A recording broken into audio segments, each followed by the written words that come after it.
ماضيا أبدا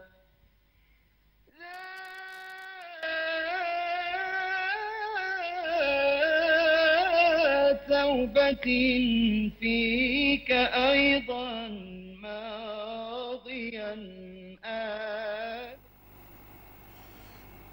إن الحمد لله نحمده ونستعينه ونستغفره ونتوب إليه ونعوذ بالله من شرور أنفسنا وسيئات أعمالنا من يهده الله فلا مضل له ومن يضلل فلا هادي له ونشهد أن لا إله إلا الله وحده لا شريك له ونشهد أن محمدا عبده ورسوله اللهم صل وسلم وبارك عليه وعلى آله وأصحابه أجمعين يا أيها الذين آمنوا اتقوا الله حق تقاته ولا تموتن إلا وأنتم مسلمون يا أيها الناس اتقوا ربكم الذي خلقكم من نفس واحدة وخلق منها زوجها وبث منهما رجالا كثيرا ونساء واتقوا الله الذي تساءلون به والأرحام إن الله كان عليكم رقيبا يا أيها الذين آمنوا اتقوا الله وقولوا قولا سديدا يصلح لكم أعمالكم ويغفر لكم ذنوبكم ومن يطع الله ورسوله فقد فاز فوزا عظيما أما بعد فإن أصدق الحديث كتاب الله وخير الهدي هدي محمد صلى الله عليه وسلم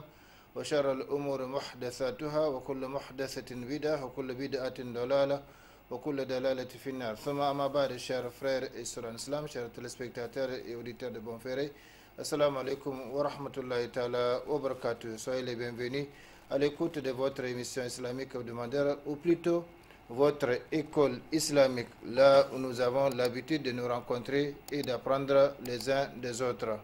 J'ai prié Allah subhanahu wa ta'ala de nous faire profiter tous ensemble de ces quelques instants que nous allons passer ensemble dans sa voie, dans la recherche du savoir, en vue de son application, afin que ce savoir ne soit pas un argument contre nous, mais plutôt un argument en notre faveur, le jour où nous rencontrerons notre Seigneur Allah subhanahu wa ta'ala, yawma la yanfa'u malun wa la banun illa man ata Allah bi qalbin salim, jour où ni bien ni enfants ne seront d'aucune utilité, hormis pour celui qui regagne son Seigneur avec un cœur saint. Rappelons notre triple responsabilité envers le savoir. La première responsabilité, c'est de l'acquérir. La deuxième responsabilité, c'est de l'appliquer. Et la troisième responsabilité, c'est de le transmettre aux autres comme il nous a été transmis par les prédécesseurs, et ce, conformément à la recommandation de notre prophète bien-aimé Muhammad sallallahu alayhi wa sallam lorsqu'il dit « Ballighu anni walaw aya » transmettez de ma part, ne serait-ce qu'un verset. Qu'Allah subhanahu wa ta'ala nous bénisse tous, qu'il bénisse nos vies, qu'il bénisse nos familles, qu'il bénisse nos enfants, qu'il bénisse nos œuvres, qu'il bénisse notre cher pays Niger et son peuple, qu'il nous conforme davantage à sa sainte volonté partout et toujours. Amin ya Rabbal Alamin. Nous prions Allah subhanahu wa ta'ala par ses plus beaux noms et ses attributs de perfection, par son amour par lequel il a créé les créatures, par son amour par lequel il maintient l'univers malgré les péchés et l'injustice des créatures, et par toute chose par laquelle il aime être sollicité subhanahu wa ta'ala, de nous pardonner tous, ainsi que nos parents, nos frères et sœurs en islam, où qu'ils se trouvent, les vivants et les morts, et de nous accorder son amour, l'amour de son prophète Muhammad sallallahu alayhi wa sallam, l'amour de toutes les créatures qu'il aime et qu'il aime, et enfin l'amour de toutes choses qui nous rapprochent de son amour. Amin ya Rabbal Alamin. Ceci dit, chers frères et sœurs en islam, chers téléspectateurs et auditeurs de Bonferré, le thème de notre émission de ce soir est les qualités du bon musulman, 8e partie. Allah subhanahu wa ta'ala nous conforme davantage à son bon traitement et vous en fasse profiter, vous et ceux à qui elle parviendra par la volonté d'Allah subhanahu wa ta'ala. Car n'oubliez pas toujours de transmettre, comme nous le rappelons toujours, notre triple responsabilité: acquérir le savoir, appliquer le savoir et transmettre le savoir, comme recommandé par le prophète sallallahu alayhi wa sallam. Et de cette façon, nous véhiculons, nous propageons donc l'islam et nous gagnons en même temps par le truchement de ceux qui vont donc appliquer ce que nous leur transmettons. Il se peut que celui à qui on transmet, comme le prophète sallallahu alayhi wa sallam l'a dit, comprenne mieux et applique mieux que celui qui transmet. Ça, c'est la miséricorde d'Allah subhanahu wa ta'ala, parce que la transmission est un devoir, et par conséquent, celui à qui on transmet, il se peut qu'il comprenne mieux en fonction donc de son niveau d'instruction. Il se peut qu'il applique mieux en fonction de ses dispositions, en fonction de ses moyens, Par exemple, si nous parlons des mérites de l'investissement de la voie d'Allah subhanahu wa ta'ala, eh bien, celui qui transmet cela, eh bien, il a la récompense. Mais celui à qui il transmet, il se peut qu'il applique donc l'investissement de la voie d'Allah subhanahu wa ta'ala en fonction de ses moyens plus que le transmetteur. Donc, chers frères et sœurs, rappelez-vous que le seul fait d'écouter ou de lire ces qualités n'apportera aucun changement dans votre vie spirituelle et matérielle, ni dans votre position par rapport à Dieu. Ce qui fera les changements, comme nous l'avons toujours dit, c'est la connaissance et la mise en application de ces qualités. Donc ces qualités, pour la plupart, les gens les connaissent, mais c'est un rappel. Toute la religion est un rappel. Comme Allah subhanahu wa ta'ala l'a dit, le Coran tout entier est assimilé donc au rappel. Comme Allah subhanahu wa ta'ala l'a dit, donc tout est rappel. L'homme oublie et par conséquent, de temps en temps, Allah subhanahu wa ta'ala envoie des messagers, envoie des prophètes et fait descendre des livres lumineux pour guider, rappeler l'humanité et la guider vers la voie donc du bonheur terrestre et céleste. Chers frères et sœurs en islam, il faut noter que les qualités du bon musulman que nous allons évoquer ici à travers cette émission ne sont pas à connaître seulement, mais surtout doivent surtout être mises en application. Peut-être que vous avez trop diminué la luminosité, mais doivent surtout être mises en application afin que le musulman parvienne à jouir de la place et de l'estime qui lui sont dues auprès de son Seigneur Allah subhanahu wa ta'ala et de ses semblables créatures. Donc c'est ça l'objectif de la citation de ces qualités, c'est avant tout les connaître et les mettre en application. En réalité, comme nous l'avons dit, il n'y a que deux obstacles fondamentaux qui se dressent sur le chemin de la perfection et du succès de tout être humain. Le premier obstacle, c'est l'ignorance des principes menant à la perfection et au succès. Beaucoup de gens ne les connaissent pas. Et malheureusement, le second obstacle, c'est la non-application de ces principes. Il y a beaucoup de gens qui connaissent ces principes, mais qui ne les appliquent pas dans leur vie quotidienne. Par conséquent, ce sont là les deux obstacles.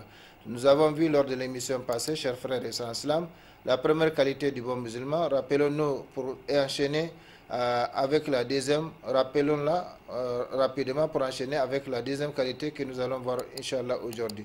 Donc la première qualité du bon musulman, le bon musulman cherche toujours partout à être sous la volonté de son Seigneur, c'est-à-dire à être soumis à Dieu jusqu'à la mort, comme le Très-Haut l'a recommandé.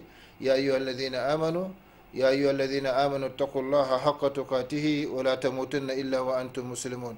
Ça c'est une recommandation d'Allah subhanahu wa ta'ala adressée donc aux croyants.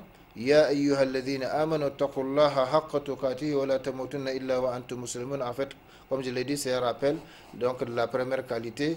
Nous avons déjà expliqué cela lors de l'émission passée. C'est pour pouvoir donc enchaîner avec la deuxième qualité. Aux croyants, craignez Allah en pratiquant autant que possible ce qu'il a ordonné de faire et en vous abstenant absolument de tout ce qu'il a interdit comme il doit être craint. Donc craignez Allah comme il doit être craint et ne mourrez qu'en pleine soumission, en musulman totalement soumis à Allah subhanahu wa ta'ala. Donc le musulman fait en sorte que son Seigneur ne le voit pas là où il lui a interdit d'être. Le musulman ne le manque pas, fait en sorte que Allah ne le manque pas là où il a recommandé d'être. Le musulman fait en sorte que Allah n'entende pas de lui ce qui lui déplaît. Le musulman fait en sorte que Allah ne le voit pas en train d'écouter ce qu'il ne veut pas, comme la calomnie, la critique des autres, les mensonges, la musique interdite. Le musulman fait en sorte que Allah subhanahu wa ta'ala ne le voit pas accomplir ce qu'il lui a interdit, il lui a interdit, parmi donc les paroles, le comportement, les actions apparentes et cachées. Bref, pour les bons musulmans, ce qui prime, c'est l'agrément de son Seigneur, quel que soit le lieu, quel que soit le temps, quelle que soit la situation et les conditions dans lesquelles il se trouve. Il n'y a pas de doute que pour avoir une telle qualité, on a besoin de s'armer de fermes résolutions et de forte volonté pour combattre l'âme et les passions. Donc, il faut nécessairement combattre les passions et l'âme pour pouvoir donc rester sur la voie tracée par Allah subhanahu wa ta'ala, et Allah justement a juré 11 fois dessus dans le noble Coran pour affirmer cette réalité, le combat donc de la passion, le combat contre l'âme. Si on veut réussir ici-bas et dans l'au-delà, eh bien le combat contre l'âme, contre les passions s'impose inéluctablement, inévitablement. Chers frères et sœurs, comme je l'ai dit, la deuxième qualité parmi les qualités du bon musulman, c'est que le bon musulman reste toujours conscient de la surveillance divine, al-muraqaba. La première qualité, le fait d'être toujours ou de chercher toujours à être sous la volonté d'Allah subhanahu wa ta'ala, quelle que soit la situation, quel que soit le lieu, quel que soit l'état dans lequel on se trouve, eh bien cette qualité demande une certaine surveillance, un certain contrôle de soi, et ce qu'on appelle donc al-muraqaba, ce qui nous amène à la deuxième qualité. Les bons musulmans restent toujours conscients de la surveillance divine, al-muraqaba. Muraqabatullah, où que se trouve la surveillance d'Allah, est un sujet que chaque musulmane et chaque musulman doivent chercher à comprendre, car c'est l'aboutissement de toute la religion. C'est l'objectif de l'envoi des prophètes et des messagers. Allah subhanahu wa ta'ala nous a recommandé, nous a légiféré des adorations, et ces adorations, nous les accomplissons parfois en public, parfois en secret, comme le jeûne. Allah subhanahu wa ta'ala nous dit Ya ayyuhalladhina amanu kutiba alaykum as-siyam kama kutiba alal ladhina min qablikum la'allakum tattaqun. Donc le jeûne, c'est une adoration, mais cette adoration n'est connue, la réalité de cette adoration n'est connue que par Allah subhanahu wa ta'ala. Donc Allah seul connaît la réalité du jeûne de quelqu'un. De la même façon, il y a des adorations dont la réalité n'est connue que d'Allah subhanahu wa ta'ala. Mais pour les musulmans, quelle que soit la situation dans laquelle il se trouve, quel que soit l'état dans lequel il se trouve, eh bien, il doit avoir à l'esprit qu'Allah le voit, qu'Allah l'entende, qu'Allah l'observe. Inna Allaha kana alaykum raqiba. Donc, Allah subhanahu wa ta'ala vous observe. Al-Raqib, c'est le surveillant qui ne surveille qu'une seule chose. Donc, Allah subhanahu wa ta'ala surveille chacun de nous. Par conséquent, il faut être conscient de cette surveillance d'Allah subhanahu wa ta'ala, parce qu'aujourd'hui, c'est quelqu'un en train de parler ou quelqu'un en train d'agir ou de se comporter d'une manière ou d'une autre, si il est conscient qu'il y a une caméra qui est braquée sur lui et que cette caméra transmet aux autres de près ou de loin, en totalité, en partialité, donc ce qu'il est en train de faire, il n'y a pas de doute qu'il va essayer donc d'arranger ce qu'il fait, ce qu'il dit et la manière dont il se comporte. Eh bien, n'oublions pas que la caméra d'Allah subhanahu wa ta'ala est braquée sur nous. Rien de nous n'échappe à Allah subhanahu wa ta'ala. Que ce soit nos imaginations, nos pensées, nos œuvres secrètes et publiques, eh bien, rien n'échappe à Allah subhanahu wa ta'ala dans les cieux et sur la terre. Par conséquent, il faut être toujours conscient de cela. Et c'est cette muraqaba qui amène donc les serviteurs à craindre Allah subhanahu wa ta'ala, à éviter les interdits, qu'ils soient seuls ou qu'ils soient en public, et bien, quelle que soit la situation dans laquelle ils se trouvent. Donc, la deuxième qualité du bon musulman, chers frères et sœurs, c'est le fait de rester toujours, je dis bien toujours, conscient de la surveillance divine, où qu'il se trouve. La surveillance d'Allah, comme je l'ai dit et répété, est un sujet que chaque musulman et chaque musulman doivent chercher à comprendre, car c'est l'aboutissement de toute la religion. Pourquoi Allah a prescrit le jeûne? Pourquoi Allah a prescrit la prière? Pourquoi Allah a prescrit l'aumône, la zakat, l'accomplissement du hajj, de la umrah, etc. Tout cela pour voir justement est-ce que les serviteurs justement craignent son Seigneur Allah subhanahu wa ta'ala à travers donc cette muraqaba, cette surveillance. Donc c'est l'objectif de l'envoi des prophètes et des messagers, pour nous mettre en contact permanent avec Allah subhanahu wa ta'ala. C'est l'objectif et le but de la révélation des livres divins à travers la longue histoire humaine. Quiconque a compris ce sujet a compris sa religion, et quiconque ignore ce sujet est dans un danger énorme. Qu'est-ce qui amène les gens à commettre les péchés, même si les péchés font partie de la nature humaine? Personne ne peut se dépouiller, se débarrasser de façon totale, complète donc du péché, comme ça fait partie donc, comme le prophète sallallahu alayhi wa sallam l'a dit, ça fait partie de la nature humaine. Kullukum khatta'un wa khairul khatta'in at-tawwabun. Vous êtes tous des pécheurs, vous êtes tous des fautifs, et les meilleurs des fautifs des pécheurs, ce sont ceux qui se répandent. Donc ce n'est pas possible pour l'être humain de rester sans péché, mais il y a péché et péché, comme Allah subhanahu wa ta'ala a fait la catégorisation dans le noble Coran. Il y a des grands péchés, il y a des petits péchés. Si on évite les petits péchés, eh bien Allah subhanahu wa ta'ala, si plutôt on évite les grands péchés, Allah subhanahu wa ta'ala nous efface les petits péchés, comme il l'a dit dans le noble Coran. C'est une promesse et Allah ne manque jamais à sa promesse. Donc l'objectif, c'est la al-muraqaba, la surveillance d'Allah subhanahu wa ta'ala. En fait, la surveillance al-muraqaba, c'est dans les deux sens. Dans le sens où Allah subhanahu wa ta'ala nous surveille, et également dans le sens où on doit donc surveiller Allah subhanahu wa ta'ala. On doit être conscient qu'Allah nous entend.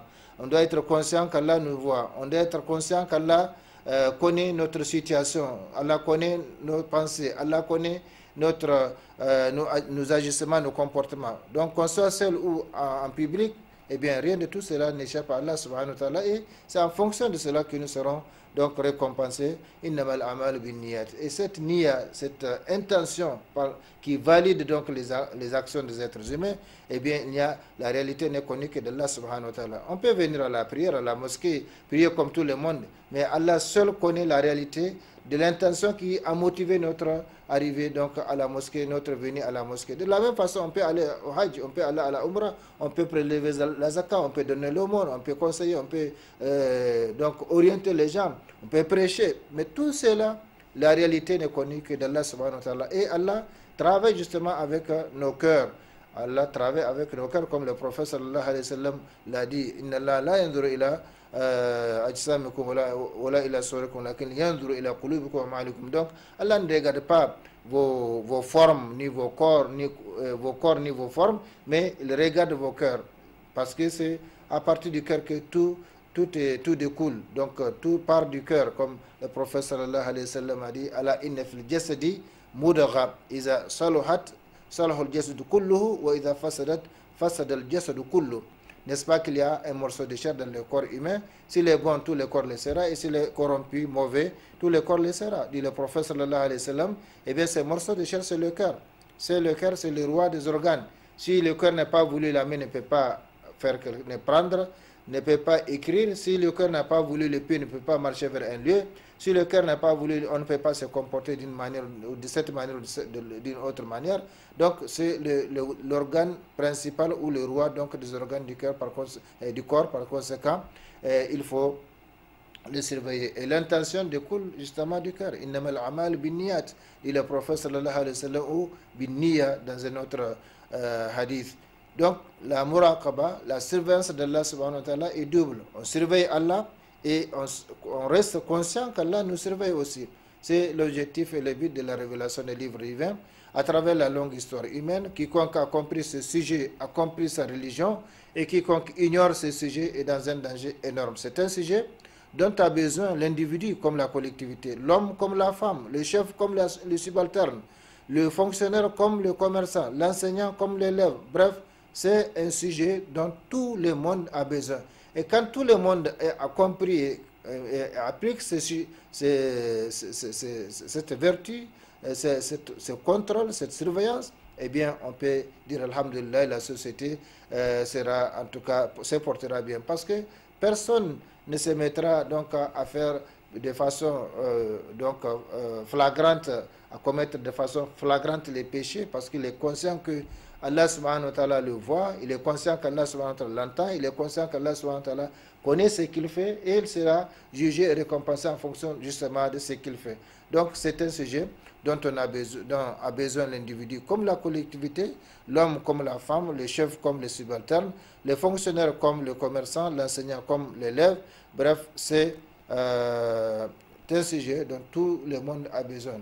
Chaque musulman a besoin de comprendre ces concepts, les concepts de la muraqaba, de la surveillance d'Allah subhanahu wa ta'ala, ou le fait d'être conscient qu'Allah nous surveille. Parce que on peut facilement oublier, ça fait partie de l'oubli donc de la nature humaine, mais il y a oubli et oubli comme il y a péché et péché. Chers frères et sœurs, al-muraqaba, c'est la constance du savoir du serviteur et de sa certitude inébranlable, donc convaincu qu'Allah subhanahu wa ta'ala observe son extérieur et son intérieur, dans le silence comme dans le mouvement. Donc c'est ça la définition de la muraqaba, de la surveillance. C'est la constance du savoir du serviteur et de sa certitude inébranlable, donc certitude convaincue, que Allah subhanahu wa ta'ala observe son extérieur et son intérieur. Allah subhanahu wa ta'ala connaît bien ce que nous divulguons et ce que nous cachons, comme il l'a dit. Mais par miséricorde de sa part, comme le prophète sallallahu alayhi wa sallam l'a expliqué, il ne nous tiendra pas rigueur pour les imaginations, les pensées qui ne sont pas exprimées en parole, en comportement et en acte. Donc, tant que l'imagination n'est pas exprimée donc, à travers la parole, à travers l'acte, à travers le comportement, eh bien Allah subhanahu wa ta'ala nous la pardonne. Par conséquent, la définition de al-muraqaba, c'est la constance du savoir. Donc il faut que ce savoir soit constant. C'est pas on se rappelle juste 1 minute ou 2 minutes et puis le reste de la journée ou le reste du temps on oublie Allah subhanahu wa ta'ala. Non. C'est la constance du savoir du serviteur et de sa certitude inébranlable qu'Allah subhanahu wa ta'ala observe son extérieur et son intérieur. D'ailleurs, ce qui intéresse plus Allah subhanahu wa ta'ala, c'est l'intérieur. Comme nous venons de le dire et de le voir, c'est-à-dire l'intention. Donc, le cœur de l'être humain, le cœur du serviteur, c'est ça qui intéresse Allah subhanahu wa ta'ala, et non l'extérieur avec lequel on peut tromper les créatures. Mais Allah subhanahu wa ta'ala, on ne peut pas les tromper. Et les musulmans font en sorte qu'il n'y a aucune différence, aucune nuance, aucun écart entre justement son extérieur et son intérieur. Sinon, il va tomber dans ce qu'on appelle l'hypocrisie ou l'iyadhu billah. Donc, al-muraqaba par définition, c'est la constance du savoir du serviteur et de sa certitude inébranlable qu'Allah subhanahu wa ta'ala observe son extérieur et son intérieur dans le silence comme dans le mouvement. Donc, qu'on parle ou qu'on se taise, eh bien, il faut être conscient que Allah subhanahu wa ta'ala, lui, il connaît donc la réalité des choses. Et très haut a dit, entre autres, ça c'est juste un des exemples donc, à partir du noble Coran qui montre justement la surveillance d'Allah subhanahu wa ta'ala ou al-muraqaba, ce concept donc de al-muraqaba. Inna Allah kana alaykum raqiba. C'est-à-dire quoi? Certes, Allah vous observe parfaitement. Et j'ai bien expliqué dans l'émission passée, je pense que le mot al-raqib ou le nom al-raqib veut dire observer quelque chose ou quelqu'un comme si on n'a pas d'autre chose que cela. C'est ça donc la surveillance al-raqib ou al-muraqaba. C'est observer quelque chose ou observer quelqu'un comme si on n'a pas d'autre chose à faire. Effectivement, Allah subhanahu wa ta'ala nous observe et rien de nous ne lui échappe. Par conséquent, chers frères et sœurs en islam, c'est là que se fait justement la différence entre les gens. Donc, Inna Allah kana alaykum raqiba. Certes, Allah vous observe parfaitement. Un autre verset, donc, qu'on appelle les versets policiers, les versets donc, qui rappellent aux musulmans que Allah subhanahu wa ta'ala, rien ne lui échappe de ce que nous faisons en secret comme en public, parmi donc les paroles, les actes et les comportements apparents et cachés. وما تكونوا في شأن وما تتلو منه من قرآن ولا تعملون من عمل إلا كنا عليكم شهودا إذ تفيدون فيه وما يعزب عن ربك من مثقال ذرة في الأرض ولا في السماء ولا أصغر من ذلك ولا أكبر إلا في كتاب مبين. Donc tout a été déjà consigné dans un livre auprès d'Allah subhanahu wa ta'ala. Nous ne faisons en réalité que confirmer donc ce qui a été déjà écrit ou bien nos œuvres, ce que nous faisons est inscrit et nous le verrons le jour du jugement dernier. Donc qu'est-ce que ça veut dire ce passage coranique ou ces versets coraniques dans lesquels Allah subhanahu wa ta'ala nous rappelle justement ce concept de la al-muraqaba, la surveillance, soit la surveillance d'Allah subhanahu wa ta'ala ou le fait de surveiller Allah subhanahu wa ta'ala en sachant qu'il nous voit, il nous entend et il connaît ce que nous cachons et ce que nous divulguons. Allah dit subhanahu wa ta'ala, historiquement s'adressant au prophète sallallahu alayhi wa sallam, mais la parole d'Allah s'adresse à tout lecteur du Coran, quel que soit le temps et quelle que soit la race, quel que soit le niveau où que se trouve le serviteur qui lit le Coran, et bien Allah s'adresse à lui et à travers ceux qui lisent le Coran, donc tout le monde, toute la communauté musulmane. Tu ne te trouveras dans aucune situation, Donc, imagine, quelle que soit la situation de Allah subhanahu wa ta'ala, tu ne te trouveras dans aucune situation. Situation de bienfaisance, situation de malheur, situation de donc confortable, inconfortable, le bien, le mal, la richesse, la pauvreté, aucune situation de Allah subhanahu wa ta'ala. Tu ne réciteras aucun passage du Coran. Et ça, c'est un exemple seulement d'œuvre. La lecture du Coran, c'est valable aussi pour la lecture de tout autre livre, que ce soit dans un livre édité donc en papier ou dans un livre électronique ou dans un message donc quelconque aujourd'hui à travers l'ordinateur, à travers la télé, à travers les réseaux sociaux, à travers l'Internet. Donc, tu ne réciteras aucun passage du Coran. Vous n'accomplirez aucun acte. Donc, de façon générale. Donc, tu ne te trouveras dans aucune situation, tu ne réciteras aucun passage du Coran. C'est un exemple de travail, d'œuvre. Vous n'accomplirez aucun acte sans que nous soyons témoins. Quand? Au moment où vous l'entreprendrez. Mais je dirais avant même l'entreprise, donc avant même de s'engager dans cette action, dans cette adoration, dans ce comportement, dans cette situation, Allah subhanahu wa ta'ala, lui, il connaît. Il connaît et c'est pourquoi les bons musulmans, chaque fois s'amendent et amendent son intention. Il se pose la question, pour qui je parle, pour qui je sors, pour qui j'agis, pour qui je me comporte. Si c'est pour Allah subhanahu wa ta'ala, eh bien on continue comme Al-Hassan al-Basri l'a dit, donc rahimallahu imra'an waqafa inda niyyatihi aw kama qala radiyallahu anhu. Donc qu'Allah fasse miséricorde à quelqu'un, à un homme qui s'arrête au moment de son intention. Si c'est pour Allah, il continue. Si ce n'est pas pour Allah, il renonce pour quelque chose de meilleur, parce qu'on ne renonce jamais pour Allah subhanahu wa ta'ala à quelque chose sans que Allah nous donne meilleur que ce qu'on a laissé, ce qu'on a donc abandonné. Donc Allah subhanahu wa ta'ala nous rappelle cette réalité de la muraqaba, de la surveillance. Tu ne te trouveras dans aucune situation. Tu ne réciteras aucun passage du Coran. La récitation du Coran ou la lecture du Coran, c'est un exemple d'œuvre. Et vous n'accomplirez de façon générale aucun acte sans que nous soyons témoins au moment où vous l'entreprendrez. Donc c'est ça Allah subhanahu wa ta'ala. Il n'échappe à ton Seigneur sur terre ou dans les ciels aucune chose du poids d'un atome ni d'un poids plus petit ou plus grand qui ne soit déjà inscrit dans un livre évident. Donc Allah subhanahu wa ta'ala, rien ne lui échappe. ربنا إنك تعلم ما نخفي وما نعلن وما يخفى على الله من شيء في السماء ولا في الأرض. Donc Seigneur, tu connais ce que nous cachons et ce que nous divulguons. Et rien n'échappe à Allah subhanahu wa ta'ala dans les cieux et sur la terre, dans les ciels et sur la terre. Quelle que soit la chose, quel que soit son poids, quelle que soit sa mesure, quelle que soit sa taille, quelle que soit son importance, eh bien rien n'échappe à Allah subhanahu wa ta'ala. De ce que nous faisons, de la manière dont nous nous comportons, de ce qu'il y a dans nos cœurs, de ce que nous divulguons, parce que la plupart des gens, c'est donc, comme dit un dicton en germain, Hinjagaharu Kurugachire. Donc la danse qui sourit alors qu'il y a le sang en dessous. Donc l'hypocrisie, mais l'hypocrisie ne sert à rien auprès de Allah subhanahu wa ta'ala. L'hypocrisie ne sert même à rien avec les créatures. Parce que c'est en fonction de notre sincérité que les choses se passent, donc les relations se passent entre nous.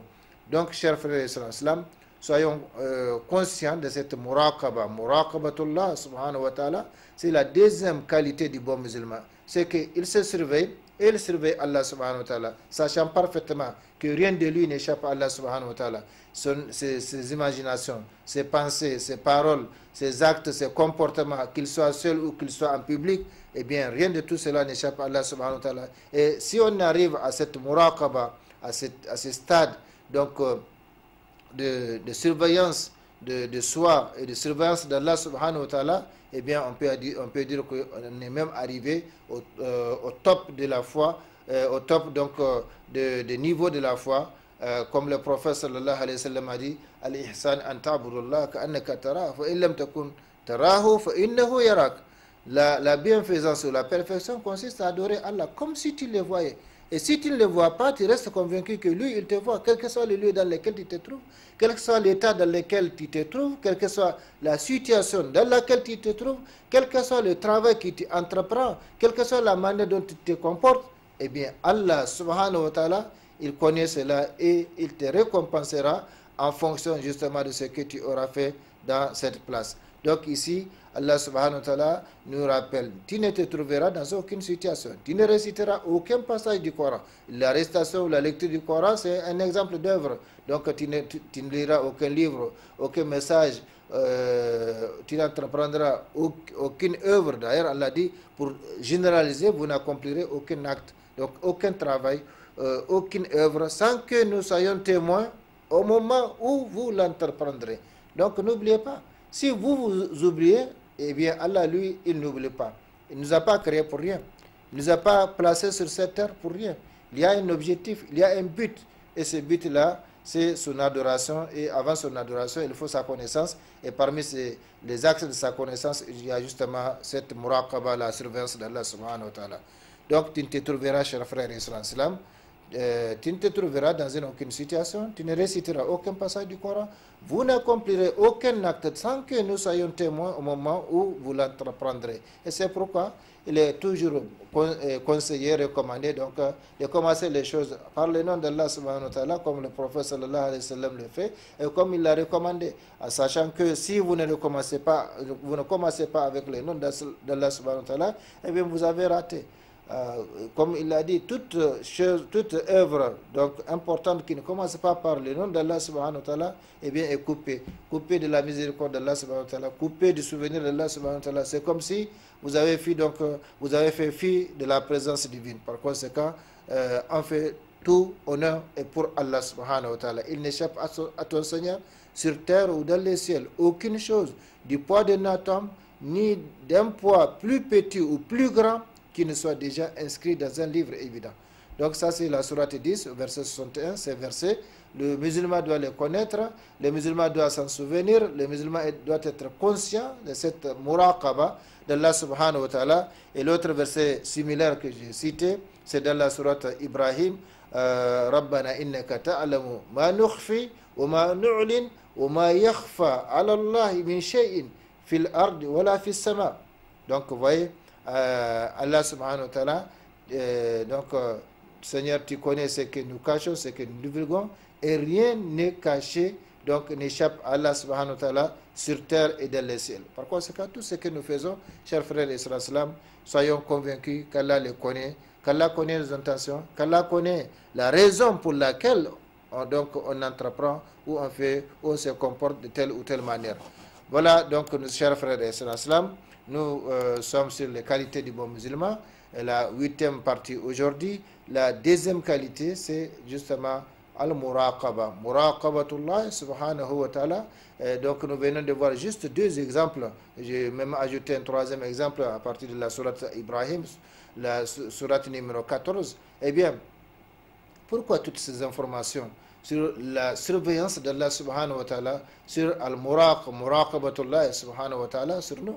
L'objectif de ces informations, chers frères et sœurs, l'objectif de ces informations coraniques sur la surveillance d'Allah, sur son observation des actions de ses serviteurs, sur sa toute-puissance et sa domination, et de conscientiser les serviteurs sur cette réalité, afin qu'ils ressentent cette surveillance, cette supervision divine partout et toujours. Et à travers leurs mouvements, leurs actions, leurs paroles, leurs silences, leurs pensées, leur imagination.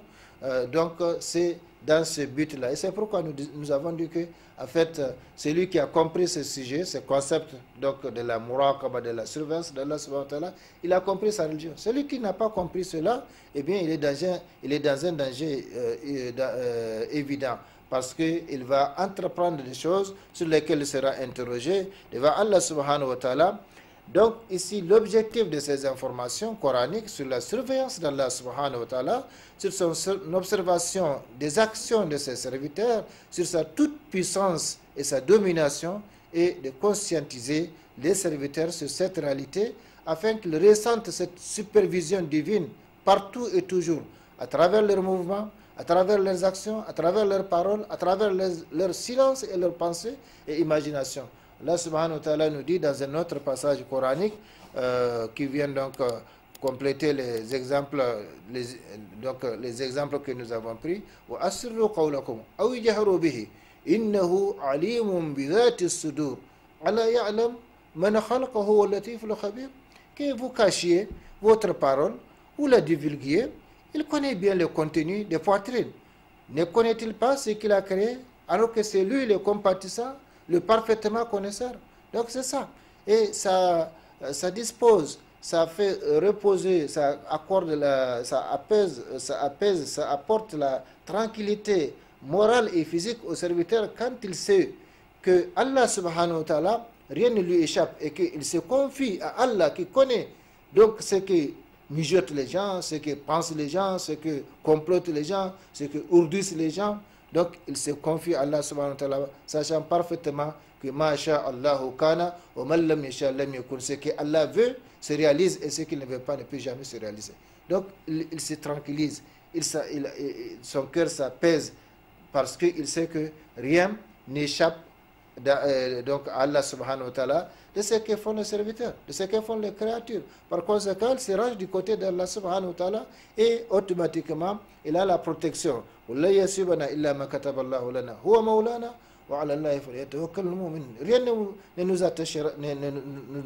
nous touchera ou nous atteindra que ce que nous a prescrit notre Seigneur Allah subhanahu wa ta'ala.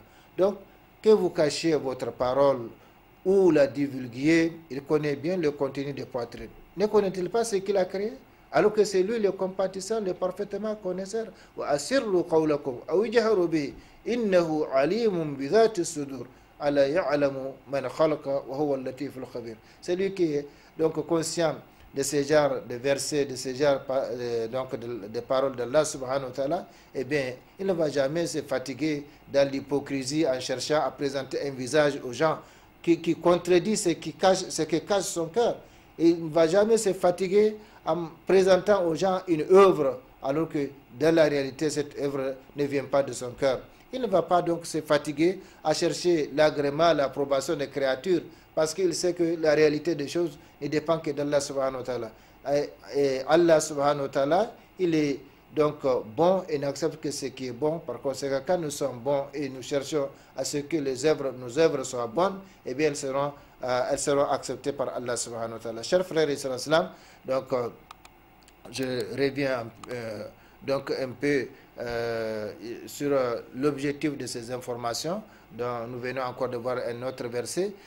L'objectif de ces informations coraniques sur la surveillance d'Allah, sur son observation des actions de ses serviteurs, sur sa toute puissance et sa domination, et de conscientiser, donc faire prendre conscience aux serviteurs sur cette réalité, afin qu'ils ressentent cette supervision divine partout et toujours, même caché au fond de ta maison, dans ton bureau, dans ta voiture, partout et toujours, il faut avoir à l'esprit qu'Allah subhanahu wa ta'ala te voit, qu'Allah subhanahu wa ta'ala connaît ta situation, qu'Allah subhanahu wa ta'ala connaît ton état, qu'Allah subhanahu wa ta'ala voit ce que tu fais, il entend tes paroles. Et c'est ça qui motive le musulman, les bons musulmans, même dans l'invocation, parce qu'il est conscient qu'Allah le voit, qu'Allah l'entend et qu'Allah est prêt donc à exaucer ses invocations. Donc, c'est donc en vue de conscientiser les serviteurs sur cette réalité, afin qu'ils ressentent cette supervision divine partout et toujours à travers leurs mouvements, leurs actions, leurs paroles, leur silence et leurs pensées et imagination. Allah subhanahu wa ta'ala nous dit dans le Nouveau Coran, dans la sourate 67, sourate al-Mulk, au verset 13 et 14, وَأَسِرُّوا قَوْلَكُمْ أَوْ جَهَرُوا بِهِ إِنَّهُ عَلِيمٌ بِذَاتِ الصُّدُورِ. Donc, Allah ya'lam man khalaqa wa huwa al-latif al-khabir. Quand vous cachez votre parole ou la divulguez, eh bien, il connaît bien le contenu des poitrines, le contenu du cœur. Ne connaît-il pas ce qu'il a créé, alors que c'est lui le compatissant, le parfaitement connaisseur? Donc, rien n'échappe à Allah subhanahu wa ta'ala. De ce que nous faisons, de ce que nous disons, de la manière dont nous nous comportons, la réalité même de ces choses-là, eh bien, c'est Allah qui les connaît. Donc, Allah connaît bien la réalité de notre parole, pourquoi nous parlons. Allah connaît bien la réalité de notre action, pour qui nous entreprenons ou nous agissons. Allah connaît subhanahu wa ta'ala nos comportements, la réalité de nos comportements, pour qui on observe telle ou telle chose et pourquoi. Voilà donc la deuxième qualité du bon musulman, qui consiste à être conscient que rien, je dis bien rien de lui, n'échappe à Dieu, à Allah subhanahu wa ta'ala, et qu'il sera jugé et récompensé en fonction de ses actes, de ses paroles et de ses comportements, parce que le jugement et la récompense dans l'au-delà se fera en fonction des œuvres, des adorations que le croyant, le musulman aura apporté dans l'au-delà. فَمَنْ يَعْمَلْ مِثْقَالَ ذَرَّةٍ خَيْرًا يَرَى وَمَنْ يَعْمَلْ مِثْقَالَ ذَرَّةٍ شَرًّا يَرَى. Quiconque aura accompli le bien fût-il du poids d'un atome le verra ce jour-là, c'est-à-dire sera récompensé, et quiconque aura accompli le mal fût-il du poids d'un atome le verra également, c'est-à-dire il sera récompensé. Donc, in ahsantum, ahsantum li anfusikum. Si vous faites les biens, sachez que vous le faites à vous-même. Vous le faites pour vous-même. Et si c'est le contraire, et si c'est le contraire, eh bien, c'est encore à votre détriment. Vous ne pouvez pas nuire à Allah subhanahu wa ta'ala. Vous ne pouvez pas non plus changer son destin. Vous ne pouvez pas changer le destin des autres.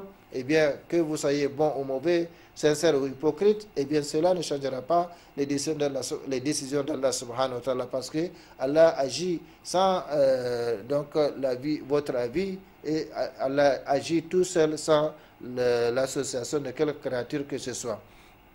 Donc voilà, chers frères et sœurs islam, la deuxième qualité du bon musulman, qui consiste à être conscient que rien de lui n'échappe à Dieu, à Allah subhanahu wa ta'ala, et qu'il sera jugé et récompensé en fonction de ses actes, en fonction de ses paroles et en fonction donc de ses comportements. Chers frères et sœurs islam, le bon musulman fait tout en Dieu, c'est-à-dire en Dieu il aime, en Dieu il déteste, en Dieu il donne, en Dieu il reçoit, en Dieu il agrée, en Dieu il se fâche, bref, en Dieu il agit, il parle et se comporte.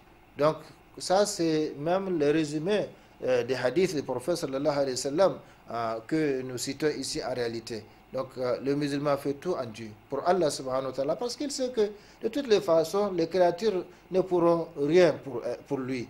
Les créatures ne peuvent rien dar, même pour elles-mêmes, a fortiori pour quelqu'un d'autre. La hawla wa la quwwata illa billah, ma sha Allahu kana wa man lam yasha lam yakun. Donc il n'y a de puissance ni force qu'en Allah subhanahu wa ta'ala, et ce que Allah veut se réalise, et ce que Allah ne veut pas ne peut jamais se réaliser. Comme il a dit à Ibn Abbas après l'avoir remarqué sur un âne, sache au jeune homme que sois d'abord attentif envers Allah, il sera attentif envers toi, sois attentif envers Allah, tu le trouveras devant toi. Et sache que si la communauté tout entière, dit le prophète sallallahu alayhi wa sallam, la communauté tout entière, depuis Adam jusqu'à la fin du monde, eh bien, conjuguer ses efforts pour te faire profiter d'une chose, tu n'en profiteras que si Allah l'a décrété tel pour toi. De la même façon, si la communauté tout entière conjuguer ses efforts pour te nuire, eh bien, elle ne pourra le faire que si Allah l'a décrété tel contre toi. Donc, la décision d'Allah subhanahu wa ta'ala a été déjà prise et il ne revient pas donc, sur ces décisions. Par conséquent, le bon musulman fait tout en Dieu. C'est-à-dire en Dieu, il aime et déteste. Allahumma inni as'aluka hubbaka wa hubba man yuhibbuk wa hubba amalin yuqarribuni ila hubbika. Donc le prophète sallallahu alayhi wa sallam, Allah lui a enseigné à dire cette invocation et nous l'apprenons du prophète sallallahu alayhi wa sallam. Seigneur, je te demande ton amour, l'amour de celui qui t'aime et l'amour de l'œuvre qui me rapproche de ton amour. Donc le bon musulman fait tout en Dieu, c'est-à-dire en Dieu il aime, en Dieu il déteste, en Dieu il donne, en Dieu il reçoit, en Dieu il agrée, en Dieu il se fâche, bref, en Dieu il agit, il parle et se comporte. Aimer et détester en Dieu est un concept très important en islam, raison pour laquelle nous allons l'élucider un peu pour qu'il soit clair pour nous tous, Inch'Allah, parce que comme nous venons de voir avec Al-Muraqaba, c'est un concept indispensable à connaître. C'est un concept que chaque musulman et chaque musulman doivent comprendre et se comporter à la lumière donc, de ces concepts, le concept donc de Al-Muraqaba. Maintenant, il y a un autre concept important, le fait donc d'aimer et de détester en Dieu, comme on le voit aujourd'hui. Il y a des gens qui vous détestent parce que vous ne partagez pas la même tendance. Il y a des gens qui vous détestent parce que vous n'êtes pas de la même race. Il y a des gens qui vous détestent parce que eh bien, tout cela auprès de Allah subhanahu wa ta'ala n'a pas sa valeur, n'a pas donc sa place. Eh bien, en islam, aimer et détester est un concept très important en islam, raison pour laquelle nous allons l'élucider un peu. C'est un autre thème qui doit prendre son temps nécessaire pour son explication, mais nous allons dire un mot là-dessus pour que ça soit clair pour nous, Inch'Allah. Allah subhanahu wa ta'ala a dit dans le Noble Coran, c'est toujours la source, la première, la source la plus contraignante, le Noble Coran. Quand Allah subhanahu wa ta'ala parle, eh bien, il ne peut qu'avoir les paroles ou la parole du prophète pour accompagner, pour compléter ou pour donc agrémenter, expliquer ce que Allah subhanahu wa ta'ala a dit. Donc Allah nous dit, la tajidu qawman yu'minuna billah wal yawmil akhir yuwadduna man hadda Allah wa rasulahu walau kanu aba'ahum aw abna'ahum aw ikhwanahum aw ashiratahum أولئك كتب في قلوبهم الإيمان وأيدهم بروح منه ويدخلهم جنات تجري من تحتها الأنهار خالدين فيها رضي الله عنهم ورضوا عنه أولئك حزب الله ألا إن حزب الله هم المفلحون. Voilà comment Allah subhanahu wa ta'ala nous présente les choses. Par rapport donc au concept d'aimer et de détester un Dieu, parce que nous allons voir que au nom de ces concepts, aujourd'hui, il y a beaucoup de gens qui se sont tournés le dos au nom de ces concepts, alors qu'en réalité, beaucoup n'ont même pas compris en quoi cela consiste. Quand ce n'est pas pour Allah subhanahu wa ta'ala qu'on fait quelque chose, eh bien, on perd son temps, on perd sa vie, parce que le temps, c'est la vie. Donc, qu'est-ce que Allah nous dit? Tu n'en trouveras pas parmi les gens qui croient en Allah et au jour dernier. Donc, s'ils ne croient pas en Allah et au jour dernier, ce n'est pas un problème. Mais parmi ceux qui croient en Allah et au jour dernier, Allah dit, tu n'en trouveras pas, qui prennent pour amis ceux qui s'opposent à Allah, d'une façon ou d'une autre, ouvertement ou en cachette, eh bien, qui s'opposent à Allah et à son messager, fussent-ils leur père, leur fils, leur frère ou les gens de leur tribu, ceux-là, Allah a prescrit la foi dans leur cœur et il les a aidés de son roh, donc de son secours, de sa lumière, de sa preuve, de sa guidée. Et c'est pourquoi le prophète sallallahu alayhi wa sallam dit Thalathun man kunna fihi wajada bihinna halawatul iman. Donc il y a trois choses. Quiconque les trouve en soi, eh bien il a trouvé les délices de la foi, pour nous montrer que la foi des délices, tant que vous n'avez pas goûté à ces délices, eh bien vous allez toujours trouver les choses, les recommandations et les interdits de Allah subhanahu wa ta'ala lourds à les recommandations et les interdits de Allah subhanahu wa ta'ala lourds à accomplir. Donc une recommandation lourde à faire ou un interdit difficile à laisser. Pourquoi? Parce que vous n'avez pas goûté aux délices de la foi. Trois choses, dit le prophète sallallahu alayhi wa sallam. Il a commencé par ces délices-là. Ayakun Allahu wa rasuluhu ahabba ilayhi mimma siwahuma. Donc aimer Allah et son messager au-dessus de toutes choses. Il n'y a rien qu'on peut comparer à Allah subhanahu wa ta'ala. Il n'y a aucune créature qu'on peut comparer à Allah subhanahu wa ta'ala. Donc de la même façon ici, Allah dit, tu n'en trouveras pas parmi les gens qui croient en Allah et au jour dernier, qui prennent pour amis. Attention, amis, le lien de parenté, même si c'est un mécréant, eh bien le lien de parenté reste. Et on doit les respecter conformément donc à ce que l'islam a recommandé.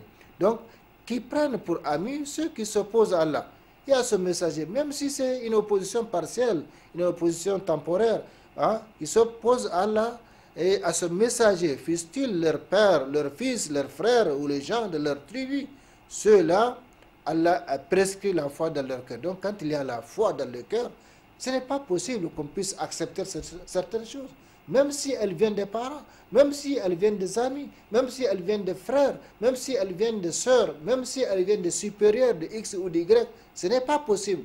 Ça, c'est ce que Allah nous dit ici en substance. Quand il y a la foi, Allah subhanahu wa ta'ala fait en sorte que les serviteurs ne puissent pas accepter. Donc, ce qui contredit justement cette foi, ou ce que Allah subhanahu wa ta'ala a recommandé, ou ce que le messager d'Allah, Muhammad sallallahu alayhi wa sallam, a recommandé. La ma kana li mu'minin, dit Allah subhanahu wa ta'ala, wala mu'minatin idha qada Allah wa rasuluhu amran ayakuna lahu al-khiyaratu min amri. وَمَنْ يَعْصِ اللَّهَ وَرَسُولَهُ فَقَدْ ضَلَّ ضَلَالًا مُبِينًا. Dit Allah subhanahu wa ta'ala. Il n'appartient nullement à une croyante ou à un croyant, ou une croyante, une fois que Allah et son messager ont décidé d'une chose, d'avoir encore le choix donc dans leur façon d'agir. Et quiconque désobéit à Allah et à son messager, c'est égaré d'un égarement évident.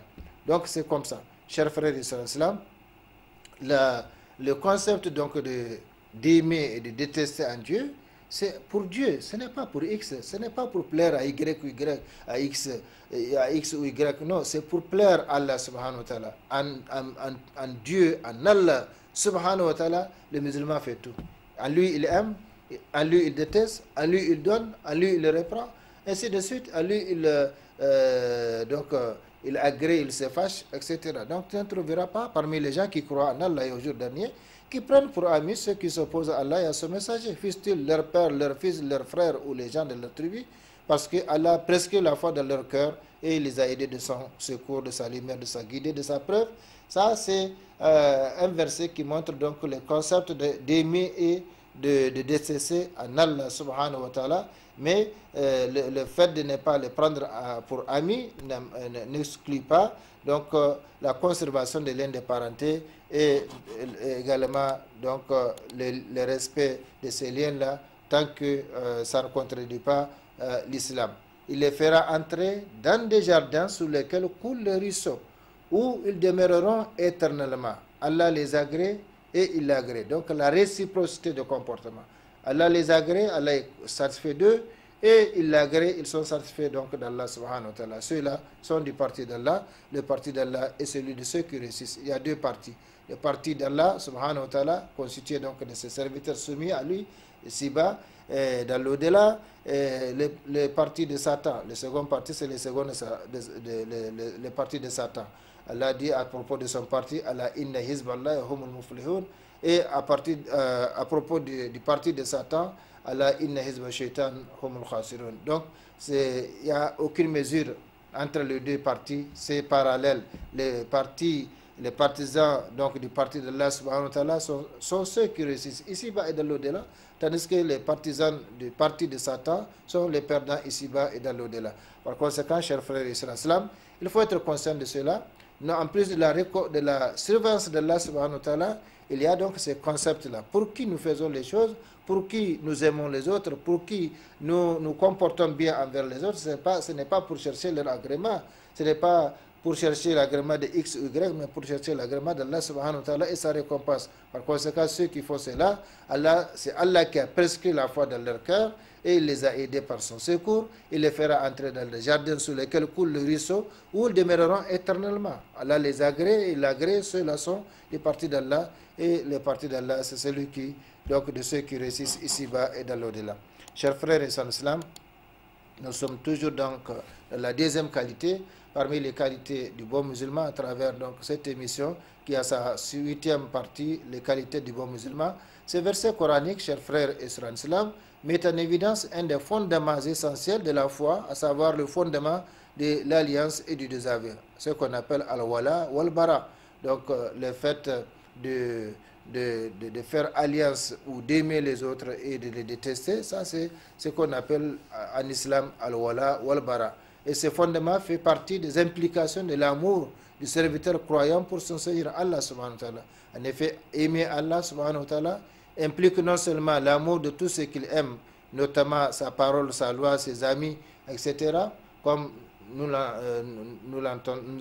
l'avons dit à travers l'évocation fréquente du prophète sallallahu alayhi wa sallam, Allahumma inni as'aluka hubbaka wa hubba man yuhibbuk wa hubba amalan yuqarribuni ila hubbika. Ce sont les trois catégories d'amour. Tout le reste est secondaire. Que tu m'aimes ou non, que tu me détestes ou non, c'est ton problème. Quand j'ai l'amour d'Allah subhanahu wa ta'ala, l'amour de celui qui aime Allah, l'amour de l'œuvre qui me rapproche de l'amour d'Allah subhanahu wa ta'ala, ce sont les trois amours essentiels. Comme le prophète sallallahu alayhi wa sallam donc, a l'habitude fréquente donc, de dire cette invocation, et c'est comme ça que nous devons aussi inclure cette invocation dans nos invocations. Allahumma inni as'aluka hubbaka, Seigneur, je te demande ton amour, hubba man yuhibbuka, l'amour de celui qui t'aime, et l'amour de celui de l'œuvre qui me rapproche de ton amour. Donc le verset coranique que nous avons lu précédemment met en évidence un des fondements essentiels de la foi, à savoir le fondement de l'alliance et du désaveu, ce qu'on appelle al-wala wal-bara, et ce fondement fait partie des implications de l'amour du serviteur croyant pour son Seigneur. En effet, aimer Allah subhanahu wa ta'ala implique non seulement l'amour de tout ce qu'il aime, notamment sa parole, sa loi, ses amis, etc., mais aussi le dédain ou le désaveu de tout ce qu'il déteste. Et Allah subhanahu wa ta'ala aime et déteste les serviteurs en fonction de leurs œuvres, en fonction de leur comportement, en fonction de leurs paroles. Et c'est là le paradoxe combien flagrant que nous vivons aujourd'hui. Combien de gens, combien de musulmans aujourd'hui à travers le monde, pour ne pas dire seulement dans notre société, qui prétendent aimer Allah, qui prétendent aimer le messager d'Allah sallallahu alayhi wa sallam, mais qui ne veulent pas du tout entendre Allah a dit, le messager a dit, ou Allah a recommandé, le messager a recommandé, a fortiori parler de la loi d'Allah subhanahu wa ta'ala. C'est bizarre, c'est paradoxal. Comment peut-on aimer Allah sans aimer ce qu'il aime? Et Allah aime sa parole, Allah aime sa loi, Allah aime donc ses serviteurs soumis, et ainsi de suite. Donc, si nous aimons vraiment Allah, eh bien, non seulement on doit suivre le messager Muhammad sallallahu alayhi wa sallam, comme Allah l'a dit, Qul in kuntum tuhibbuna Allah, fattabi'una yuhibbukumullah wa yaghfir lakum dhunubakum. Si vous aimez vraiment Allah, eh bien, suivez-moi, c'est-à-dire suivez le messager. Et le messager d'Allah sallallahu alayhi wa sallam, donc, aime Allah, aime sa loi, aime les amis d'Allah, ainsi de suite. Donc, c'est paradoxal. Et c'est un non-sens. Ça n'a pas de sens qu'on dise qu'on aime Allah, qu'on l'adore d'ailleurs, et qu'on n'aime pas ce qu'il aime. Donc il faut vraiment réviser notre foi. Il faut réviser notre position par rapport à Allah subhanahu wa ta'ala. Il faut réviser notre foi, parce qu'on ne peut pas aimer Allah subhanahu wa ta'ala, ni son messager Muhammad sallallahu alayhi wa sallam, sans aimer ce qu'ils aiment. Allah aime sa loi, Allah aime sa religion, Allah aime ses serviteurs soumis. Eh bien, il faut nécessairement que nous soyons conscients donc de cela. Chers frères et sœurs en islam, le temps consacré à cette émission tire à sa fin. Nous avons juste 2 bonnes minutes à passer ensemble, mais aussi le dédain ou le désaveu de tout ce qu'ils détestent. Et Allah subhanahu wa ta'ala aime et déteste les serviteurs en fonction de leurs œuvres, en fonction de leur comportement, en fonction de leurs paroles. Les versets mettent également en évidence quelques avantages d'aimer et de détester en Dieu, en particulier l'entrée au paradis avec l'agrément d'Allah subhanahu wa ta'ala. Chers frères et sœurs en islam, comme je l'ai dit, on m'a fait signe que nous avons juste 2 minutes à passer ensemble dans cette émission. Inch'Allah, ce n'est que partie remise, comme nous l'avons dit. Nous allons prendre le temps nécessaire, Inch'Allah, pour expliquer ce thème afin qu'il soit clair. Le verset montre enfin que dans cet univers, il n'y a en réalité que 2 partis distincts et parallèles, le parti de Dieu et le parti de Satan. Il n'y a pas de troisième alternative, soit l'on est dans le camp de Dieu, d'Allah subhanahu wa ta'ala, soit l'on est dans le camp de Satan, à propos donc de l'amour en Dieu. Le prophète sallallahu alayhi wa sallam a dit, et nous allons Inch'Allah voir ça au cours des émissions à venir. Voilà, chers frères et sœurs en islam, ce que Allah nous a permis de vous dire, qu'Allah subhanahu wa ta'ala bénisse ce que vous avez entendu, ce que nous avons dit, ce que vous avez entendu, et qu'il nous conforme davantage tous ensemble à ce qu'il aime et agrée, et qu'il nous aide surtout à mettre cela en application. Allahumma rabbana taqabbal minna innaka anta as-sami'ul alim wa tub alayna innaka anta at-tawwabur rahim. اللهم اعز الاسلام والمسلمين في كل مكان ووفقنا دائما لما تحب وترضى من الاقوال والافعال والاحوال برحمتك يا ارحم الراحمين. اللهم اهدنا الصراط المستقيم صراط الذين انعمت عليهم غير المغضوب عليهم ولا الضالين. اللهم صل وسلم وبارك وانعم على عبدك رسولك محمد وعلى اله واصحابه اجمعين. سبحان ربك رب العزة ما يصفون وسلام على المرسلين والحمد لله رب العالمين والسلام عليكم ورحمة الله تعالى وبركاته. أبدا